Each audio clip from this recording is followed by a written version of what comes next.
Hello friends and welcome back to the channel. So it's been a few days now since I got home from Summonerfest in Vancouver, British Columbia. Got home a couple days later than I intended.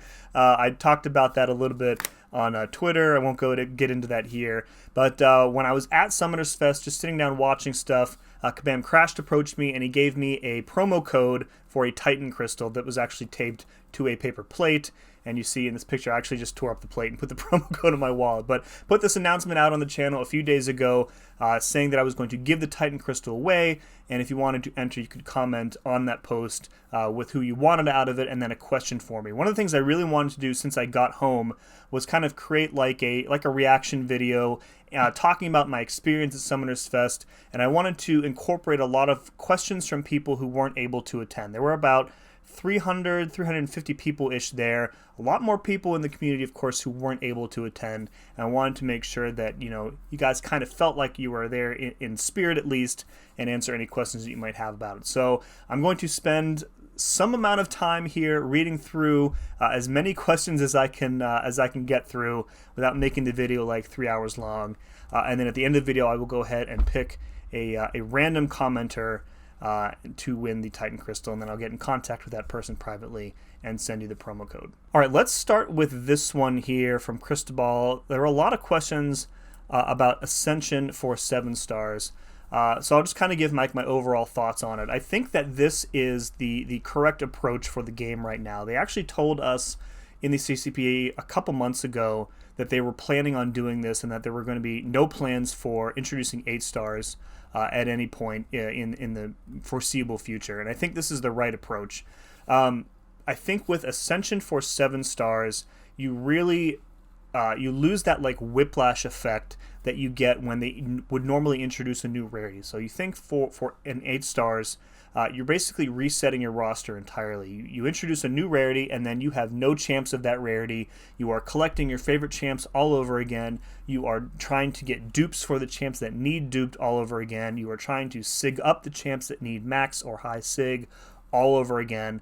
And like it's exhausting to think about the possibility of that happening again with 8-star champs. And I think they recognize that.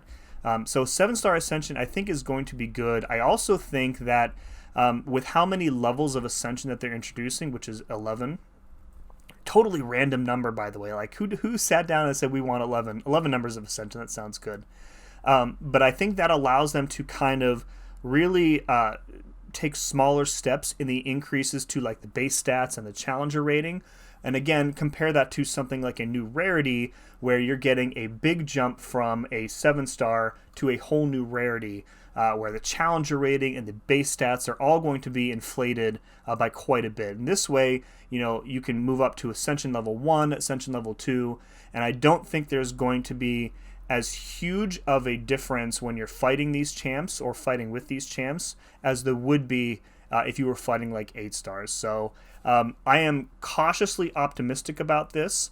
We'll see kind of how they like give out the Ascension materials. There's a lot of, I think, vagueness around that. Like, how are they going to be made available?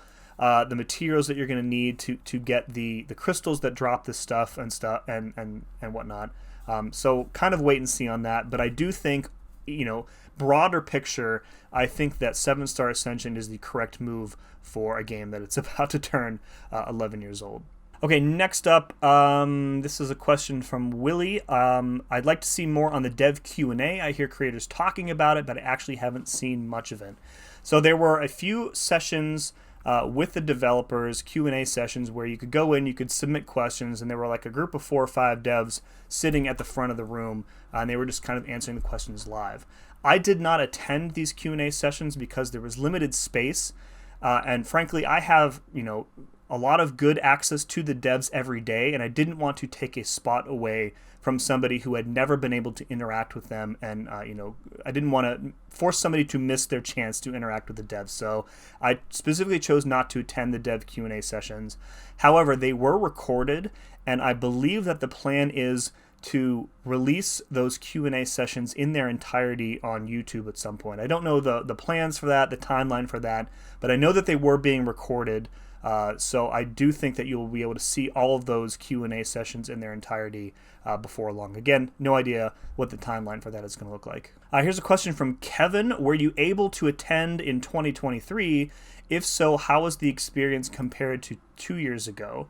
I was there in 2023. I would say that this experience was way better for me, just because it was a lot more organized. In 2023, the Battle Rim Brawl was at this kind of like video game stadium that was quite a ways away from Kabam HQ. So we had to take like a train there, and it was just like this indoor room. And if you didn't, while you were there was nothing else to do except watch the brawl itself. If you stepped outside, you were literally stepping outside into like the cold and rainy weather. This year, having the brawl inside Kabam HQ, with stations, set around that you could kind of, step away from the action if you wanted and go do other stuff. I really, really enjoyed this setup a lot better than in 2023. I think that I am more comfortable kind of in my own skin now compared to 2 years ago. In 2023, it was everybody's kind of like first opportunity to meet each other. Like I was meeting friends for the very first time, friends and alliance mates the first time. And I've been back to Vancouver every year since. So I went in 2023 for the Brawl. I went last year for the Creator Summit, which was a smaller group of people. And then, of course, I went to the Brawl this year as well. This year was amazing. I would highly recommend it. I don't know if or when they're going to do this again. And I know it's not cheap to fly to Vancouver, especially if you live overseas. But if you have the opportunity to go in the future, I would highly, highly recommend it. It was a lot of fun. I met a lot of new people, a lot of players who recognized me, which was a little bit of a new experience. But everybody was very friendly, very gracious. A lot of people had some very kind words for me, which I was super appreciative of. Sultan asking, was there a favorite fan that you met? Not specifically.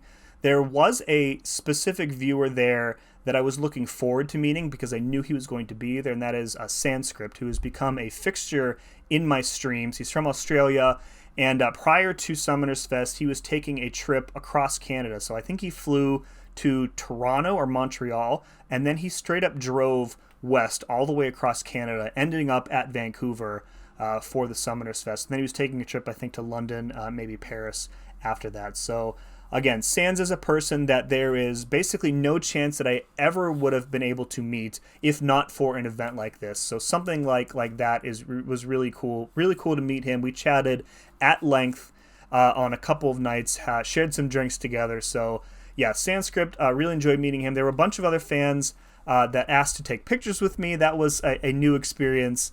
Again, I said earlier, a bunch of people saying some very kind things. But yeah, not a favorite fan. Everybody was very kind, very gracious, and I was appreciative of everybody's kind words.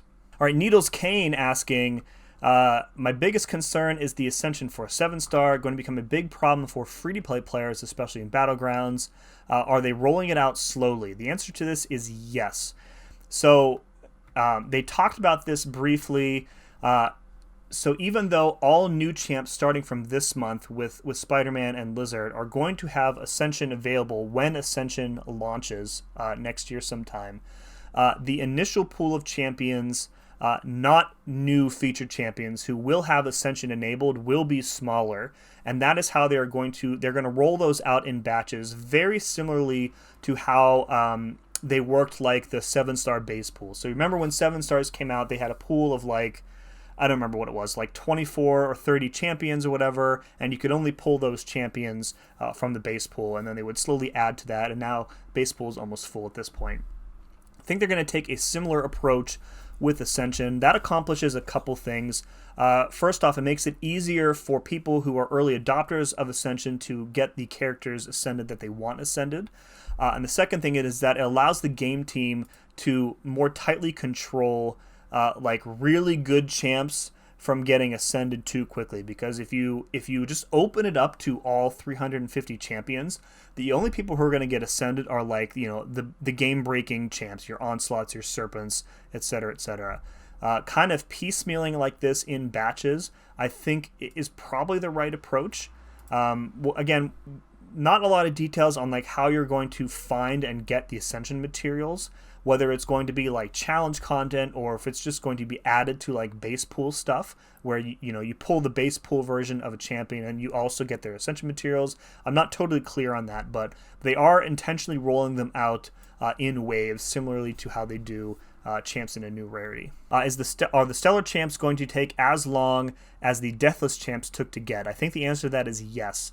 I believe they said that the chase for Stellar Forge Dr. Doom is going to take 1 year, so we should expect him to be available November, December of 2026, which gives us all of next year to earn the pieces for the Stellar Forge champs. And again, just a reminder here, they said that the pieces for the Stellar Forge champs will be free, and there will be no money associated with those champs. So I'm really happy with that as well. But yeah, you can expect to take it a year for all 5 of those Stellar Forge champs. Silver asking, how do you feel about the new Starforged champs coming to the game? I feel like they look cool. I mean, I've only seen one. So Star-Lord looks really cool. The yellow highlights on his suit, or the gold highlights on his suit, and like the purple crystal stuff inside his cape, it looks really, really cool. Like Kit's abilities, I have absolutely no idea what he is going to do. I don't know how closely he will look to like the original version of the character, and I don't know who the other Stellar Forge champions are other than Dr. Doom, of course, because he was revealed. So I'm pretty hyped. Like the Deathless Chase was really a fun time for me. I remember giving feedback to the team after the Thanos quest came out that like the year-long quest for Thanos felt really worth it because he is a phenomenal champion. It was a lot of work to get all the pieces of the Deathless champions, but Thanos really felt like a prize champ, right? Somebody that was worth all that effort, all that time, all that energy to get. And I really, really expect that Stellar Forge Dr. Doom is going to be similar. A very powerful champ that's going to feel worth getting at the end of next year. All right, Digital Dialga asking if there's anything said about the updates and changes to the AI. So a lot of questions in here talking about AI. So AI, to my knowledge, was not a topic that was discussed in the event itself. And I think Crash talked about this in his reflection post, that a technical thing like AI probably not going to fit in very well with heavy action type stuff, or I forget exactly what his wording is. I don't know if AI was brought up in any of the dev Q&A sessions. I would almost bank on it being brought up in those sessions. But again, I didn't go to the sessions, so I'm kind of waiting for the recordings to be uploaded to YouTube whenever that's going to be, to see if there were any responses about AI. I can't really speak a lot about AI stuff. I mean, they've been working on AI 2.0 for quite some time, and I know it is really frustrating to kind of just see constant updates every month, like we're working on it, but I would say that keep in mind that the combat system, the AI, is like the most foundational thing in MCOC, and if they break it, if they don't do it correctly, literally every other part of the game immediately falls apart. So getting AI 2.0 correct the first time is super important, not just to the team, but to all of the players as well, because without a good combat system, the game won't last a month because everybody will just stop playing if the game is unplayable. So I know it's frustrating having to wait. I don't know when AI 2.0 is coming. I'm excited for it because I get frustrated with the AI just like everybody else. The team members who play also get frustrated with the AI, so it's not something that just the players experience. But yeah, let's hope it's sooner rather than later, because I'm really getting tired of the snap lights and getting special intercepted by the AI. So a lot of other questions about AI. I feel like I talked about the AI a good bit already. Again, like, I think they recognize and acknowledge that there are problems with the AI, and they are actively working, on AI 2.0 towards fixing them. If it were me doing it, I would probably figure out some way to create like an AI 2.0 beta, because the fact of the matter is that players playing the game is oftentimes the best kind of QA. And I say that because if you have 5 QA testers playing AI 2.0 for 8 hours a day, that's 40 hours of effective testing, QA testing every day. But if you put AI 2.0 on a beta server and you let 100,000 players play it for 8 hours a day, that's 800,000 effective hours of testing. And you're going to find a lot more issues and get it into a workable state a lot easier and more quickly than you would with just straight QA. So I think having a AI 2.0 beta when it's ready, I think is super important. Maybe even multiple betas if that's what it takes.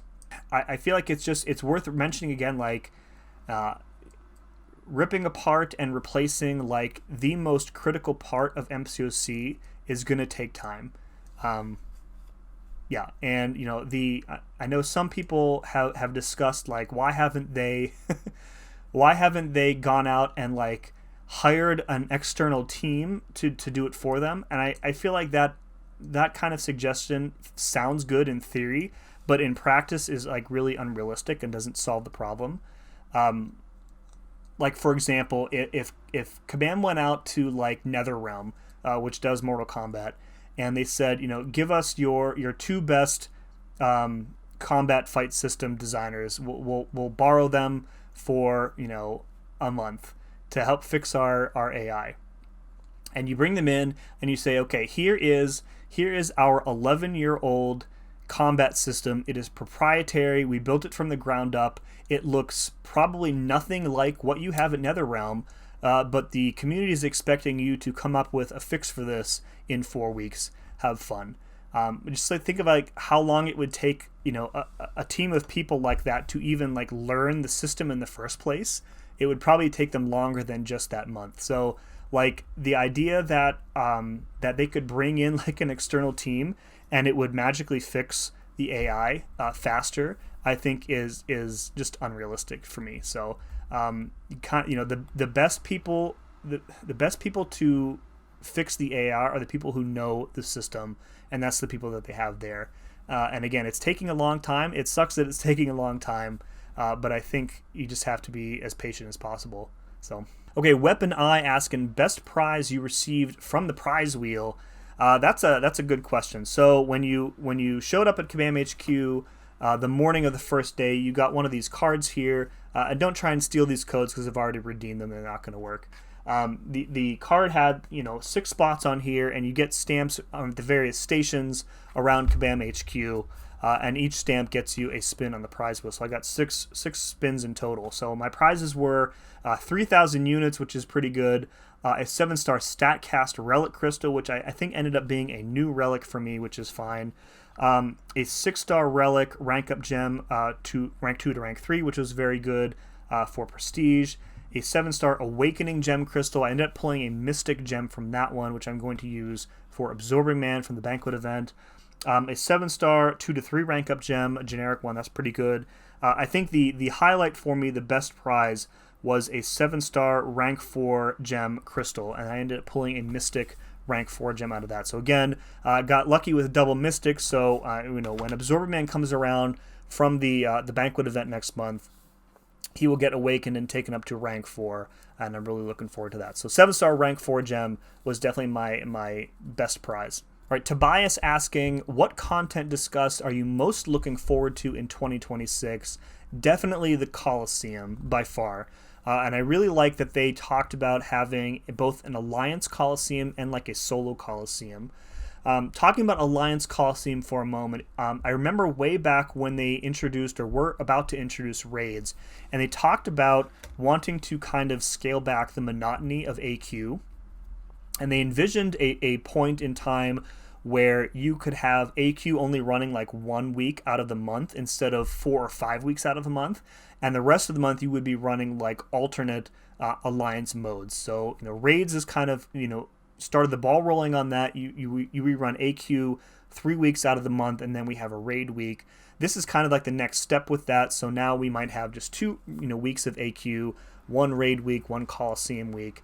And I think eventually, if we get to the point where they can have like 4 or 5 different alliance type modes, alliances ideally would be able to choose, what modes they want to run every single week out of the month. So if you had an alliance that couldn't be bothered with raids, you could run, 3 weeks of raids and a week of Coliseum. So giving alliances that type of control over what they do, I think would be the pie in the sky goal. Not sure if they're anywhere close to that on the roadmap or anything, but talking about the mode Coliseum in particular, I think the thing that excites me the most about it is that it is like not meta at all.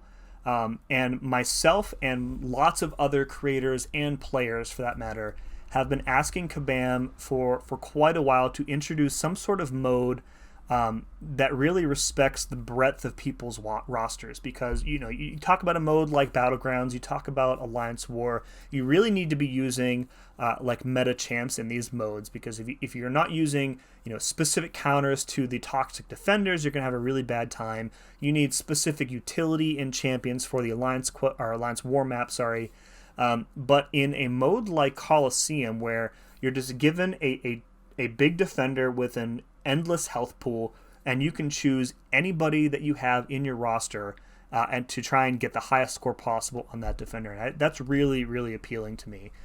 So on the dev devices, they had an unduped Adam Warlock. So we were all kind of leaning towards like Mystic champions to test out, but there were a lot of people using like other ramp-up champions as well. So ramp-up champions in particular, I think, have kind of lost their place in the game outside of like Everest content, which comes out, once every 3 or 4 years or something. So a champion like Sentry, Aegon, the champion, Morningstar, these are champions that I think can probably thrive in a mode like Coliseum. And I'm really looking forward to seeing what wild scores people come up with like really out there champions when Coliseum launches next year. So really, really looking forward to that. All right, Slinger asking, what was the best part of the weekend for you personally, not game related, something that you think is the most memorable moment? This is a very easy question to answer. For me, the best moment of the weekend, not game related, was getting our Alliance photo taken. So this was something that we have done at every meetup the last couple years. And we were planning on doing this literally on the day that Summoners Fest was announced this year. We were talking about everybody from SSX who was going. We wanted to get this huge Alliance photo together. We've been talking about it for months on end. And there were quite a few of us who ended up going, both current and former members of the Alliance. So I'll probably put the photo up on screen here when I edited it. But this is one of my favorite photos that I've ever taken, just because, a lot of these people I've known for many years. Many of them I have met, on multiple occasions, but probably, I don't know, half of these people I don't think that I'd ever met in person. I'm standing next to Josh, if I remember. I don't have the picture on screen, so I'm trying to remember it by heart here. I'm standing on my right is Josh. He was at the Brawl in 2023, but we didn't know each other back then, and I don't think we were in SSX together then. So we kind of had a laugh about that. Josh is a great dude. On the other end, I think, is Zeus. Zeus is a guy who I'd never met before. He's been in SSX for a while. TJ in the white shirt, he was in GT for a long time, came back to SSX. TJ and I talked about getting a beer together for the last year or so, and I was so happy we got to the bar and he bought me a drink, and we had a nice moment. I spent a lot of time with TJ over the course of the weekend. Just a phenomenal dude, a really, really good friend. But yeah, all these guys, these are my friends. These are my family in some way. For me personally, this was the best single moment of the weekend, was getting this SSX photo. All right, Jalen Hart, not to be confused with Jalen Hurts, asks, my question is, after Summoners Fest, do you feel more genuine hope or fear for the future of the game as a whole? So in general, I would describe myself as a more optimistic person. You guys know I don't really like to engage in like rage bait stuff or fear mongering or Chicken Little sky is falling stuff. So more often than not, I definitely lean towards genuine hope for the future of the game. Another thing that I think separates MCOC from other gacha type live service games is that the development team, not just the community team, but the development team, interacting so freely with the community is something that you do not see from other dev teams in this space. So somebody like Kabam Crashed, who is like the game's director, going out on the forums, talking to people, responding to comments on his posts, you just don't see that from other dev teams. And the fact that they are willing to do that shows how much they actually do care about this game. And yeah, they make mistakes, they make really bad decisions sometimes, and I'm not trying to gloss over that, but I do think it's important to recognize that they care and that they are interested in keeping the game going. They're not trying to kill the game. That's a ridiculous assertion. And they're trying to innovate and try new things, coming out with brand new game modes, 2 of them for next year. So yeah, I have no idea how long the game is actually going to be around for, but my hope is that it's going to be around for longer than I think most people think. Monkey Magic asking, how did it feel playing Imperiosa? I hope she's worth the investment. I did get to play with Imperiosa for a little bit. I found her very easy to kind of pick up and figure out. She was designed, I think, by Mimic, who also did one of my favorite champions, Viv Vision. Mimic tends to design like champions that are a little bit tricky or have some kind of like unique mechanic to them, and I didn't really get that feeling from playing Imperiosa. Yeah, she looks great. She has one of the sickest special 3s in the game. I think she's cool. Yeah, I'm not really sure where she's going to fit in. She has some auto block counter, but she feels like just kind of like a big damage cosmic like most other ones are. She's got a Fury buff, she's got a Pierce buff, if I recall correctly. Defensively, her special 2 is going to be problematic because it places a trap on the field, kind of like Kraven does. So like already thinking ahead to her placement in like Alliance War on like a Power Focus 2 node, or like Aspect of Evolution, I think she could be a pain in the butt on. And the most unique thing about her, I think, is that she starts the fight with 75% of her total power. So she starts the fight with a special 2, but she's special locked. She special locks herself. And the only way that you can kind of unlock yourself is by, I think you have to punish a special or finish a combo. So it's not like you can start the fight and immediately just toss your special 2 out. And the reason for that is that she's designed to use her special 3 first. So she's within like a combo and a half of getting to her special 3 right away. And that kind of starts her loop going. So really, really cool champ, interesting champ. I'm excited to get her. And, if for nothing else, then she just looks amazing. Stonewhale asking, what was the best food or dish you got while you were over there? Well, let me tell you, I went to this place with a few friends for lunch on Saturday, and it was this little sandwich shop in Vancouver downtown called Bread and Meat. That was just the name of the place. And like their slogan on the door said something like, it's simple, we just make sandwiches. And I got the best meatball sub of my life. It was on this like ciabatta bread with these giant homemade meatballs, and they were cut in half so they didn't just fly out everywhere. And they had this this garlic parmesan aioli. It was heavenly. And it came with kale. I've never eaten kale before, but kale was on the sub. I guess I like kale now. I don't really know what kale tastes like because I just kind of ate it with everything else. But anyways, the sub was so good. We ended up going back there the next day for lunch, and I ordered the exact same thing. So definitely something that I'm going to look forward to getting again if and when I'm back in the Vancouver area. Jason asking, does a Cosmic Doom come into the game, make it more or less likely that we get OG Doom as a 7-star? I would say less likely. And I actually asked a similar question to one of the champion designers while I was there. I said, does having the Deathless champions in the game mean that the unreleased OG versions of those champions are kind of pushed toward the end of the list? And I was specifically thinking about King Groot, who is a champion that I really like and would love to have in the game as a 7-star, because he has some stuff that's different from the Deathless King Groot version. But like we have She-Hulk and Deathless She-Hulk. We have OG Vision, although he hasn't been offered for quite a while. We don't have Age of Ultron Vision in 7-star version. and we don't have 7-star OG Guillotine either. So I feel like, having Cosmic or Stellar Forge Doctor Doom, I feel like this is probably some, a type of compromise, if you will, because OG Doctor Doom is one of the most powerful champions in the game. His power control with the Doom cycle is really, really strong. So releasing a different version of Doom with similar abilities, I'm not really sure how different he's going to be at this point. It probably means we're not going to be getting original Doom for a longer period of time, is my guess. All right, Akim, I'm not sure how to pronounce that. Sorry if I butchered it. What's your opinion about upcoming Ascension's Coliseum Assault Captain Champion? So I picked this one because one thing that I didn't talk about was the collectives, which is what they're referring to with these Captain Champions. Collectives, I think, is another super interesting addition to the game because, and again, I kind of talked about this earlier with Coliseum. Coliseum gives you a reason to use champions that you really can't or shouldn't use in other places in the game.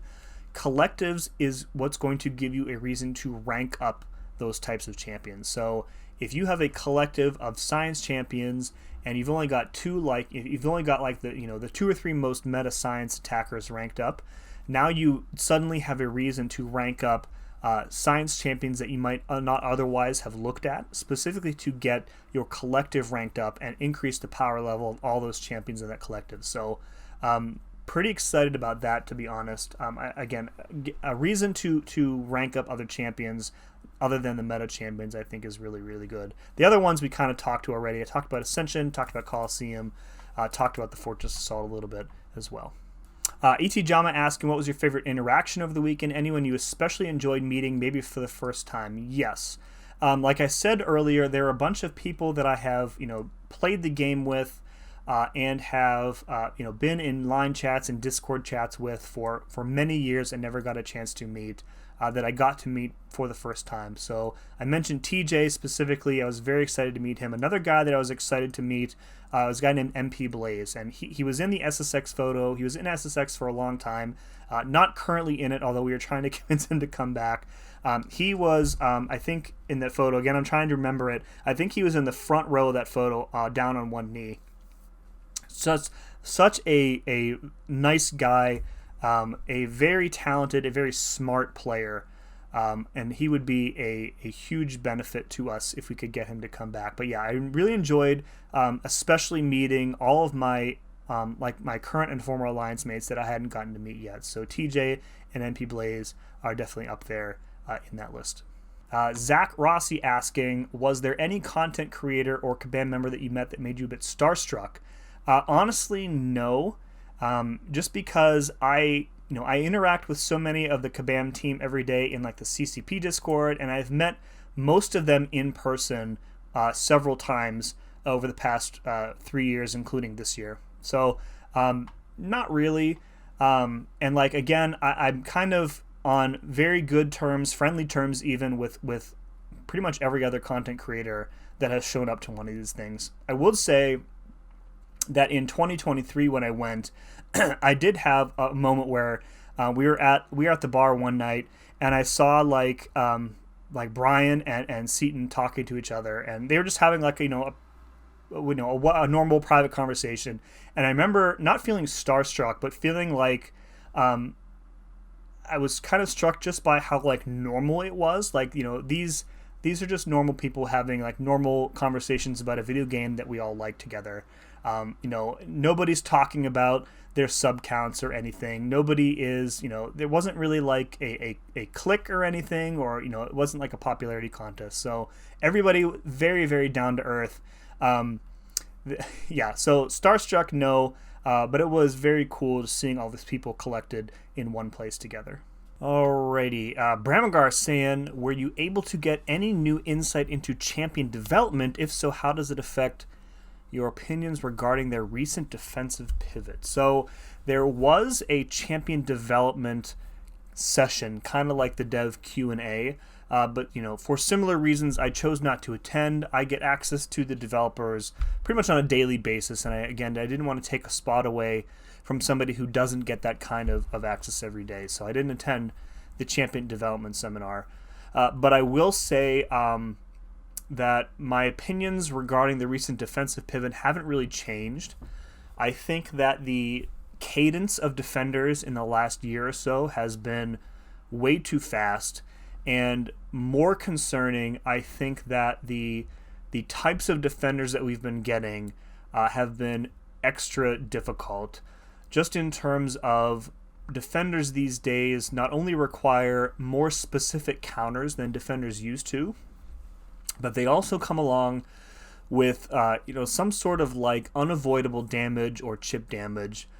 Bullseye has it, Serpent has it, Onslaught has it, things like that. I really don't care much for that, and it makes me think back of a time when we got a defender like Korg, who was still kind of a mainstay in Alliance War and many Battlegrounds decks, where Korg is a defender where he had a specific thing that could punish you if you played him incorrectly, or used a bad option for him, but you could use a direct counter to him, or you could just play him a certain way to avoid the thing that damages you. So I kind of miss the way that defenders were designed.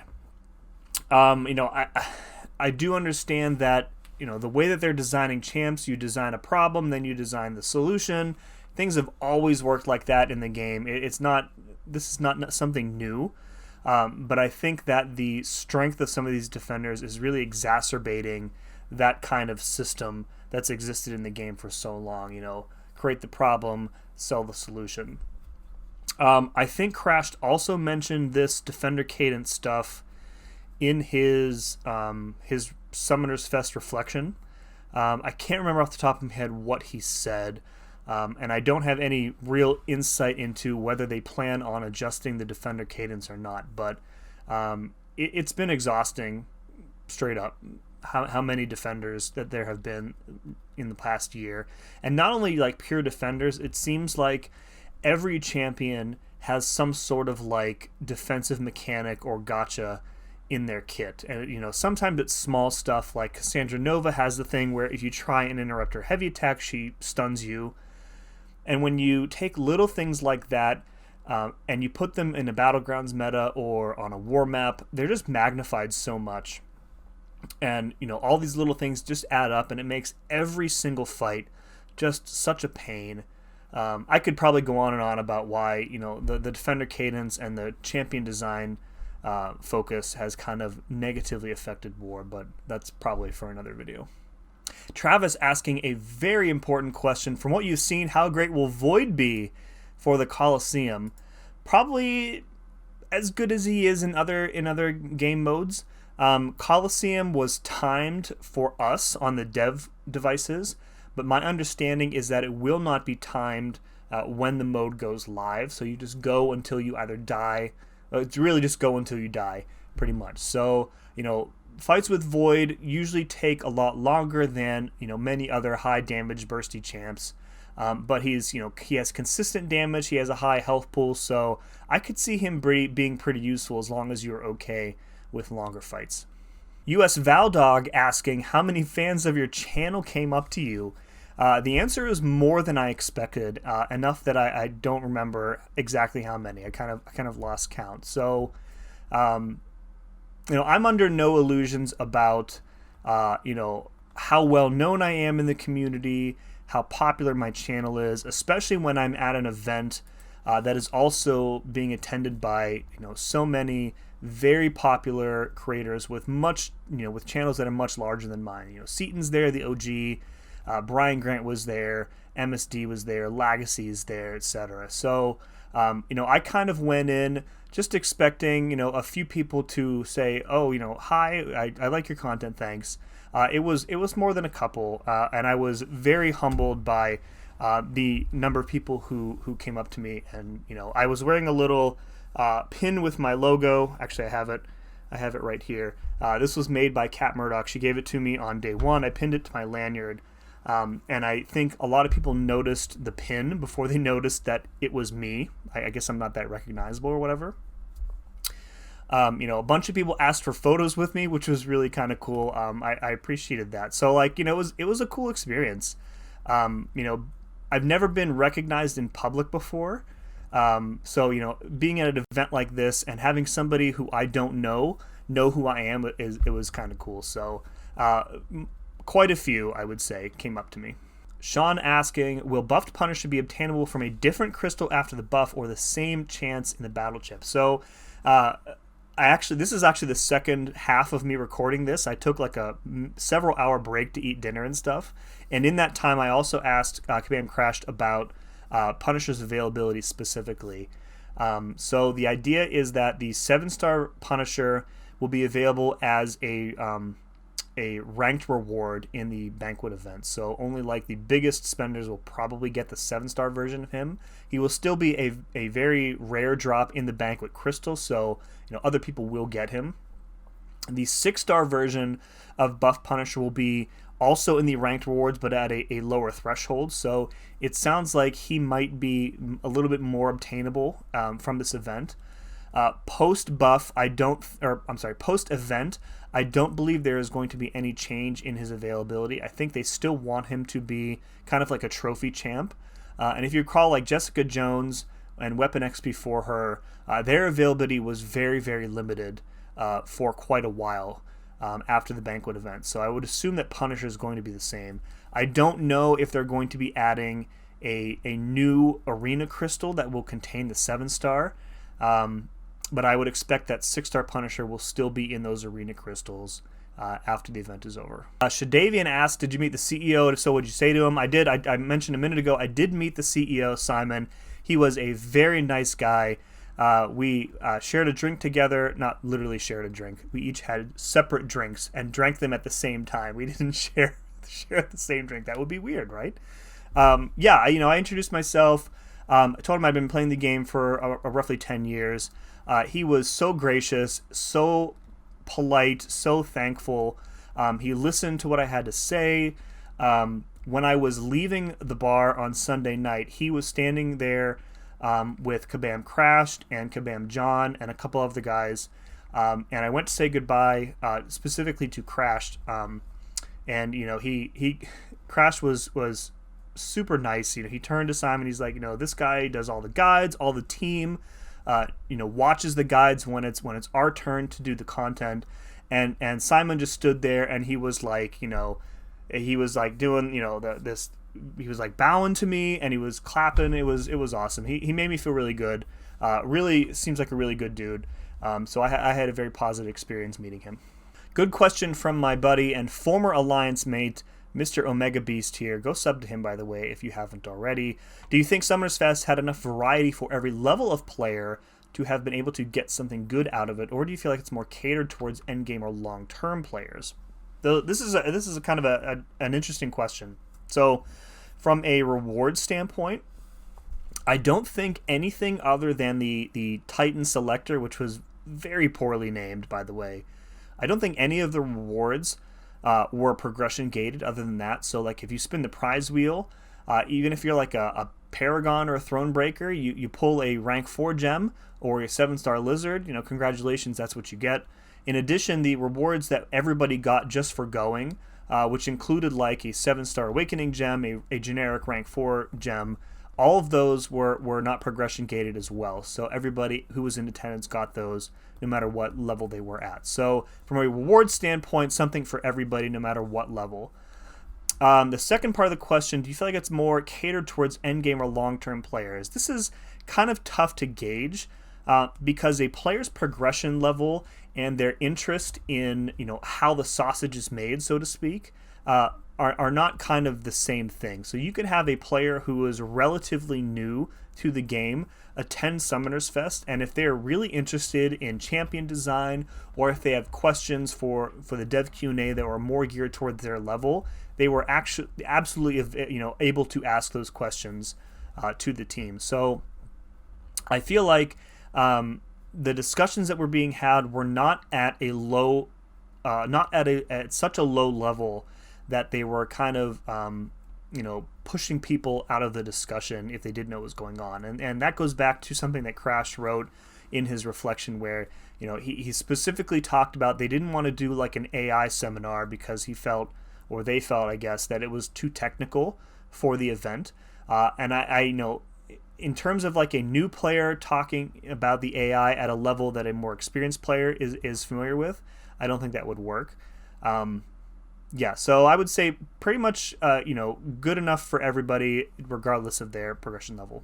All right, good question from Jason about Coliseum. How many entries do we get in the Alliance Coliseum? A bunch of people commented this or something like this, and actually didn't know the answer, so I went out to the CCP Discord and asked Kabam Zen, who you guys saw was on the live stream for a bit talking about Alliance Coliseum. So Alliance Coliseum is an event that's active for 3 days.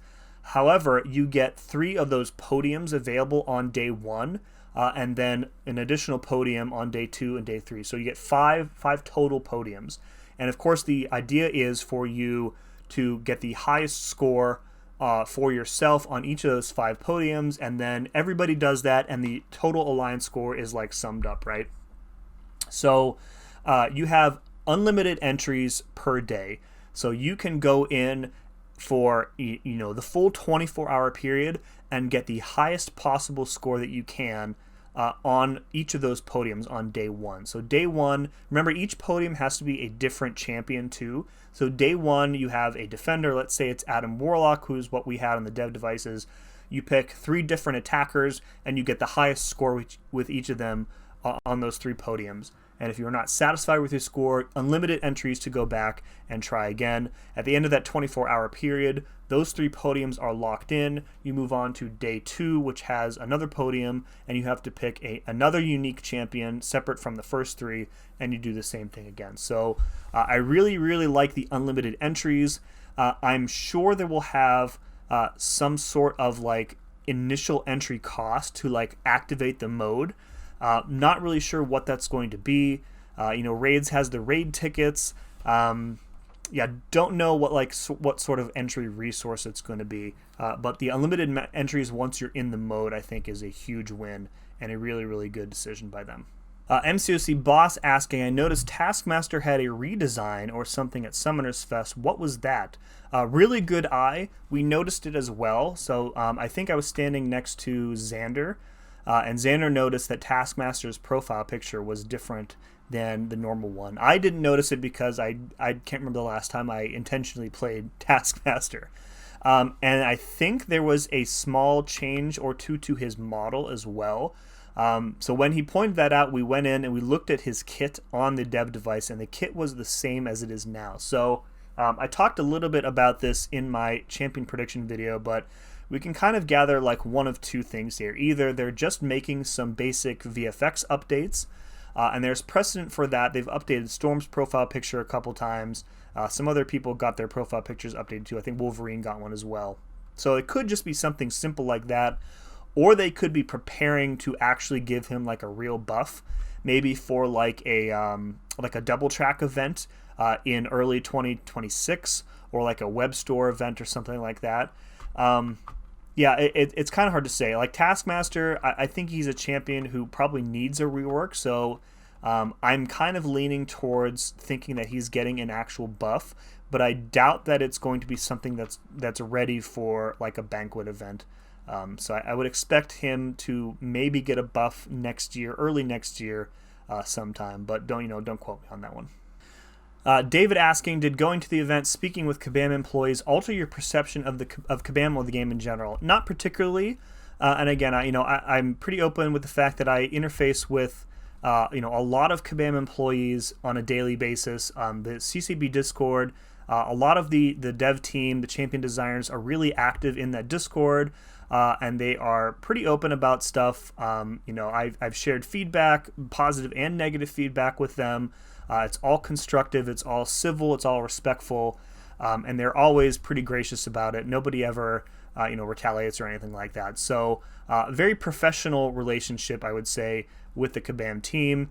And I've had experiences with them in person. 3 individual times now. This is my 3rd time going to Vancouver, so kind of knew what to expect, I would say, going in this time. Michael asking, what was it like being around so many summoners in one place, and how did you feel? It is, very, very cool. I mentioned earlier, I haven't ever run into an MCOC player in the wild before.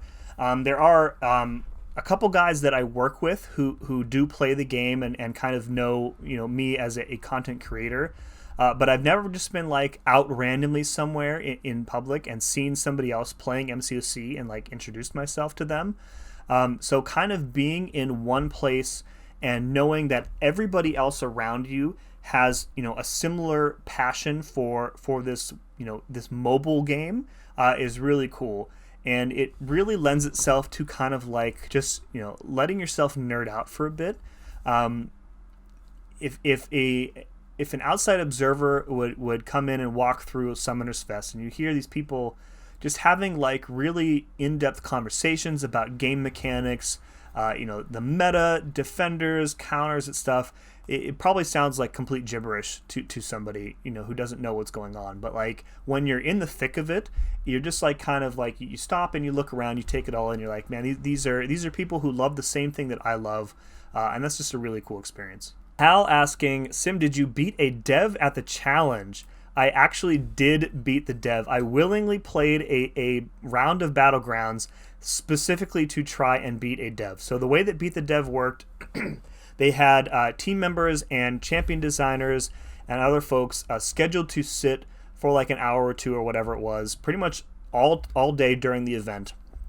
So whenever you wanted, you go up, you get in line, and if you beat the dev at Battlegrounds, you put your name and your game ID down, and they're going to send you the Kabammed emote. So I actually did end up beating a dev. I beat Kabam 0. So yeah, I did end up beating a dev at the challenge. So I'm pretty excited to get that emote, even though I pretty much turn off emotes in every Battlegrounds match that I play. It's nice to have it anyway. Jason asking, was Clown the most handsome person at the Summoners Fest, or was it Simulate 69? Obviously the answer to that question is yes. So yeah, that's pretty much all the questions that I think we're going to cover. Again, a lot of people asking about similar topics, a lot of comments about Coliseum, a lot of questions and comments about AI 2.0. So yeah, I'm going to kind of come back in a second and we'll do the drawing for the person who's going to win the Titan Crystal. So it's been about half an hour or so since I stopped recording or finished recording the questions and answers. And in that time, I learned something very important that I probably should have looked up before I started this whole thing. And that is all of the YouTube, like the random comment pickers and the comment exporters, they only work on YouTube videos. And I seemingly have made the fatal mistake of doing this in a community post and not a video. So I couldn't use any of like the official or unofficial comment pickers. So what I had to do was I had to copy all of the comments into a spreadsheet, big surprise. And then what I did is that I filtered out the data for all the usernames from that list of comments. So in this column here, I have a list of every single person who left a comment, every single unique person who left a comment. And then I wrote a script here that picks a random entry from this list. So rather than having some fancy prize wheel, we're just going to see what the random number generator came up with. And the winner of the 7-star Titan Crystal from the 300 or 400 or so entries that we got is, drumroll, L Professor 3042. So L Professor, I'm assuming you left me some sort of way to contact you on the comment. I will go back and look up your specific comment, and I will get in touch with you and send you over that promo code for the Titan Crystal. And thank you very much for entering, and thank you all of you really for entering and leaving so many great questions. I had a lot of fun recording all of the answers and my thoughts on the Summoners Fest video. I have no idea how long this video is going to be once I edit it. Thanks again. Congrats to El Professor on winning the Titan Crystal. And as always, thank you very much for watching. We'll see you again next time.